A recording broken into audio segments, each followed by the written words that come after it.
కాళేశ్వరం కాళేశ్వరం కాళేశ్వరం ఓట్ల ముందు ఇదే ఓట్ల అప్పుడు ఇదే ఓట్లు ఒడిచినాక సుతా ఇదే వేల కోట్ల అవినీతి జరిగింది ఆత్రమాత్రం కట్టిండ్రు డిజైన్లు మార్చి ఆగం చేసిండ్రు పిల్లర్లు గుంగినాయి బుంగలు పడ్డాయి పంప్ హౌజులు మునిగినాయి అని ఒడవని రచ్చ నడుస్తుంది గమ్మత్ ఏందంటే ఏహే మీకు నచ్చిన ఎంక్వైరీ చేసుకోపోన్రి అని అది కట్టిన కారోళ్ళు చేతులు దులుపుకుంటే స్టేట్ల సెంటర్ల పవర్లున్న పార్టీల నడుమ పంచది నడుస్తుంది జ్యుడిషియల్ ఎంక్వైరీ ఈ వారంలో వేయబోతున్నాము. జ్యుడిషియల్ ఎంక్వైరీ పేరుతో కాలాపన చేసి కేసీఆర్ రక్షించాలనుకుంటే అవినీతికి కేంద్ర బీజేపీ మద్దతిచ్చింది.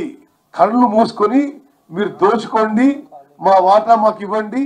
దమ్ముంటే ధైర్యం ఉంటే దర్యాప్తు చేసి నిరూపణ చేసి మాటలు మాట్లాడితే కాదు. కేసీఆర్ బినామీ కేసీఆర్ ప్రతిపాదిత బీజేపీ అధ్యక్షుడు ఈ రోజు చాలా చిలక పలుకులు పలికినారు. ఏ రకంగా బినామని చెప్పాలి? మీరు బినామీ, మీ పార్టీ బినామీ, మీ పార్టీ ఆప్తో కలిసి కాపురం చేశారు. సిబిఐతో విచారణ చేయించండి. కేంద్రం మీది, మంత్రి మీరు, మీ లేఖకు విలువ లేదంటే మీరు ఆ మంత్రి పదవికి రాజీనామా చేయండి. ఒక పార్లమెంట్ సభ్యుడు ఒక మంత్రి సిబిఐకి ఉత్తరం రాసినంత మాత్రాన తెలంగాణలో సిబిఐ దర్యాప్తు చేయడానికి అవకాశం లేదు. నాలికను తాటిపట్ట నాలికగా మార్చుకోకు కిషన్ రెడ్డి గారు. మీరు టీఆర్ఎస్ అనేటువంటిది చట్టా పంటలు వేసుకున్నటువంటి అపవిత్ర కలయిక మీది. బీఆర్ఎస్ పార్టీతో కలిసిన చరిత్ర కాంగ్రెస్ పార్టీ.